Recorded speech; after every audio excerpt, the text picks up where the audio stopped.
هذا ميساج للمحامي الأستاذ زهراش. مع كل احترام، ربما كنت من أول السباقين اللي طالبت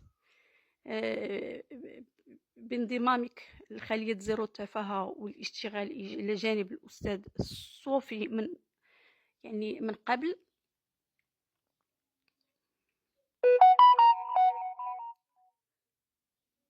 اليوم كنشوف واحد الفيديو رائج على مواقع التواصل الاجتماعي، وكنشوف الأستاذ زهراش كنشوفك أنك كتستنكر هذا الفيديو الرائج، وانه تم الحاق الضرر بك وانك قد تعمل واحد المتابعه او هذا. اليوم سؤال موجه لك الاستاذ زهراش. شنو كان الشعور ديالك ملي تضررنا كمواطنين وتخاطبوا اموات وتسبوا الاباء ديال الابناء ديالنا وتلفقات لينا تهم واكاذيب وتشهار بشي حوايج اللي ما كايناش، والهجوم على المنشورات اللي موجهه للمسؤولين.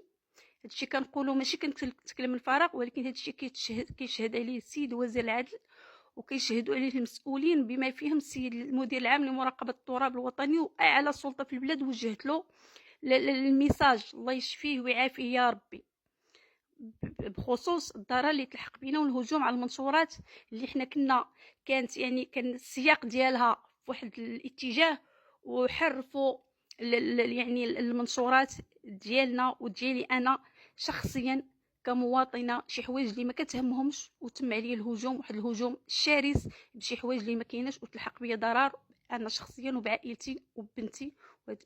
وهذا الشيء راه لا يسمح به القانون. اذا اليوم الاستاذ زهراش انت ما بغيتيش، الله يرحم لك والديك الا كانوا في الحياه، الا كانوا اموات، والله يطول لهم في العمر الا كانوا مازال احياء. هادشي ما كنبغيوش حتى لشي مواطنين. تحيه لاي جميع الاباء والامهات المواطنين ولا غير المواطنين في جميع بقاع العالم.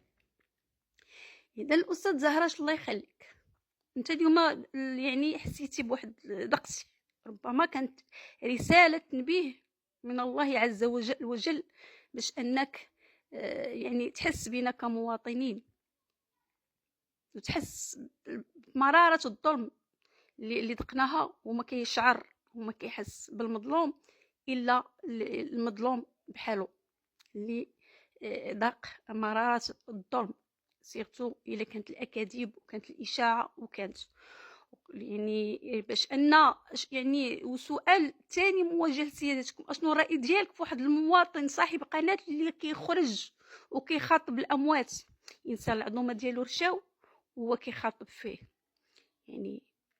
انسان حرف المنشورات وخرج كيخاطب في ميت وحشوم عليك وهادشي اللي عملتي.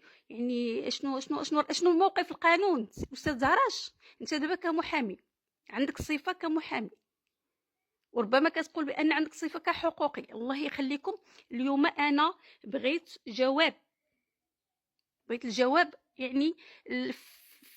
في اطار قانوني. اشنو الموقف ديال القانون من هاد الخرجات؟ شخص كيخاطب ميت العظومه ديالو رشاو، اذا ما فهم والو في الموضوع. علاش ترمى على منشورات المواطنين؟ تحارب الفساد، غنصفق لك وغنشجعك وغادي نعاونك وغنقول لك المزيد من الاستمراريه، ونطالبوا السلطات بانها تحاول ما امكن انها تقدم لك يد المعونه ويد المساعده وتعمل عليك عين ميكا لانك تحارب الفساد. ولكن مني كتولي كترام على الاخر وترام على منشورات المواطنين، ويدوز عندك انسان في الخاص ويقول لك سب فلان، هنا ما بقاش لواحد الانسان بهذا صاحب قناه ولا صاحبه قناه انهم كيحاربوا الفساد. هذا راه ولا ابتزاز، اكاذيب، تلفيق تهم، تشهير، ادعاءات كاذبه. هادشي راه ما يبغي حتى شي حد. انت دابا استاذ زهراش ربما حسيتي بمراره الظلم، تقاس والديك ما عجبكش الحال، قلتي بان غتكون واحد المتابعه قانونيه ولو مهما كلفك الامر. اذا اش غنعملوا حنا كمواطنين؟ اش نعملوا الابناء ديالنا اللي تضرروا من هذا الشيء كله؟ وانسان خارج مخرج عينيه وكيتكلم وبكل جرأة وبكل شجاعة ويعني ها انا كنعمل هذا الشيء وماشي ماشي شغلي وماشي سوقي وما مسوقش للقانون. واش كاين شي حد فوق القانون استاذ هراش؟ بغينا نعرفوا الله يخليك سؤال، واش كاين شي حد فوق القانون؟ اذا هاد توجور هادشي علاش كنقول للمواطنين الراي العام الله يخليكم، وهذه رساله حتى للمسؤولين. انا دائما كنحاول نتجنب الناس اللي كتدافع على الفساد، الاشخاص اللي كيدافعوا على الفساد ما كنقربش لهم، ما كنوصلهمش، لان هذوك مادام ما ظلمنيش ما ترماش عليا ما ترماش على المنشورات ديالي. كاينه دي شوز اللي تنتقد ماشي مشكل، موضوعي تنتقد انتقدني ماشي مشكل، ولكن باش ترمى ليا مثلا على ولدي ولا على بنتي ولا على راس على عائلتي، هادشي ما نبغيش، ما كنسمح به حتى شي قانون في العالم. وربما خرجنا ووجهت ميساج للسيد المدير العام لمراقبه التراب الوطني، قلنا لهم لا حرج علينا اليوم، ما علينا الا اننا نخرجوا حتى حنا للمواجهه باستشاره وباذن من القانون، ناخذوا حقنا بايدينا حتى حنا. سب لي والدي غنسب ليه والديه، سب لي بنتي غنسب ليه ولادو، سبني انا غنسب ليه مراته، نسب ليه الام ديالو، سب بات بنتي غنسب ليه تركته كامله، يعني الجذور ديالو كلها. انت تجي تسبني وتهجم لي المنشورات ديالي وهادي وهذا وبالاكاذيب وتربحي على ظهري الاموال الطائله وندوزها لك انا، ما تمر لك مرور الكرام. من انت؟ شكون انت؟ حنا مغاربه كنا صحاب 9 شهور، كنا مولودين من 9 الاشهر، كيجمعنا بلد واحد ولغه واحده ودين واحد. باش تجي انت تسب المغاربه وتقذفهم وتشتم وتفلت من العقاب، هذا الشيء راه ما كنبغيوش. اذا من حق واحد الانسان يعني الا تلحق به الضرر ما عليه الا يتقبل. ربما الاستاذ هراش فهمتي الميساج اللي بغيت نوجه لك، ماشي انا مع هذا الشيء، ولكن انا مع انا ضد الظلم وانا مع الحق. فير از فير. انت واخا تسبيتي وقذفتي وشتمتي المواطنين، ومني كتلقى واحد الميساج من المواطن او كيخرج ينتقدك من المواطن، واحد المواطن ما كتبغيش، اذا من انت؟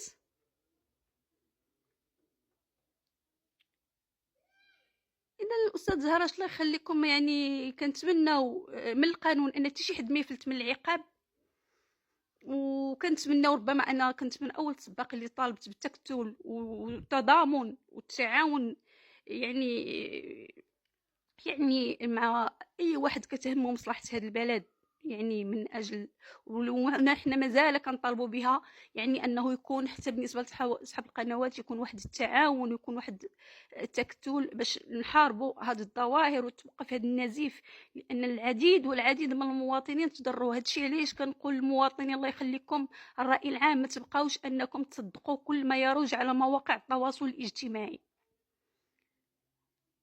ربما الرأي العام شافني انني كندافع على شي وحدين يعني اللي نورمالمون هما ما يعني عاملين دي شوز لي غاف، ولكن هادوك الاشخاص كيبقاو عاملين دي شوز بينهم وبين، كتبقى بينهم وبين القانون، يعني انهم ما مطرماوش على اشخاص، ما سبوش اشخاص، ما هاجموش منشورات اشخاص.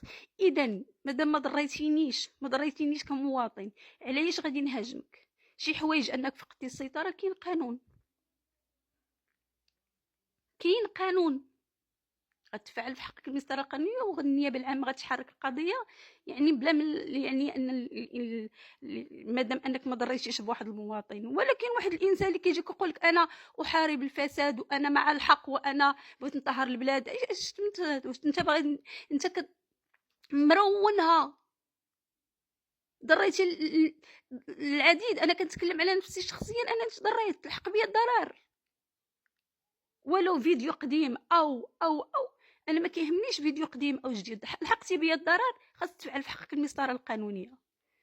اذا مادام انك فقدتي السيطره واحد الوقت، حتى دابا راك ما صالح لوالو، يعني راك غير كدبز، لان الانسان اللي كيركز وغادي كيخدم كيشتغل بضمير ما كيمشيش في هذه المتاهات وما كيمشيش في هذا المسار هذا.